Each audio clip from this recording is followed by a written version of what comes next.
ನಮಸ್ಕಾರ ಅಟೆನ್ಷನ್ ಎಟ್ 9ಗೆ ಸ್ವಾಗತ. ನಾನು ಸಬಾ ಹಕೀಂ. ಪ್ರಮುಖ ಸುದ್ದಿಗಳನ್ನು ನೋಡೋಣ. ಮೊದಲಿಗೆ ಹೆಡ್ಲೈನ್ಸ್.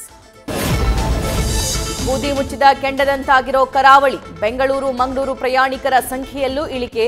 ಟಿಕೆಟ್ ದರಗಳು 850 ರೂಪಾಯಿಂದ 450ರಿಂದ 500 ರೂಪಾಯಿಗೆ ಇಳಿಕೆ.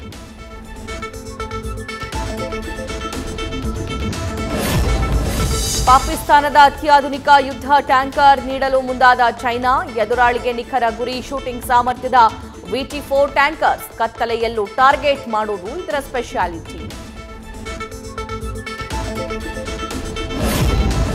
ಭಾರತ ಪಾಕಿಸ್ತಾನಗಳ ನಡುವೆ ಕವಿದಿರುವ ಯುದ್ಧದ ಕಾರ್ಮೋಡ. ಪರಿಸ್ಥಿತಿ ಬಗ್ಗೆ ಚರ್ಚಿಸಲು ಶೀಘ್ರದಲ್ಲೇ ವಿಶ್ವಸಂಸ್ಥೆ ಭದ್ರತಾ ಮಂಡಳಿ ಸಭೆ ಸಾಧ್ಯತೆ. ಎರಡೂ ದೇಶಗಳ ಬಳಿ ಅಣ್ವಸ್ತ್ರಗಳಿರೋದ್ರಿಂದ ಪರಿಸ್ಥಿತಿ ಕೈಮೀರದಂತೆ ನೋಡಿಕೊಳ್ಳೋ ಪ್ಲಾನ್.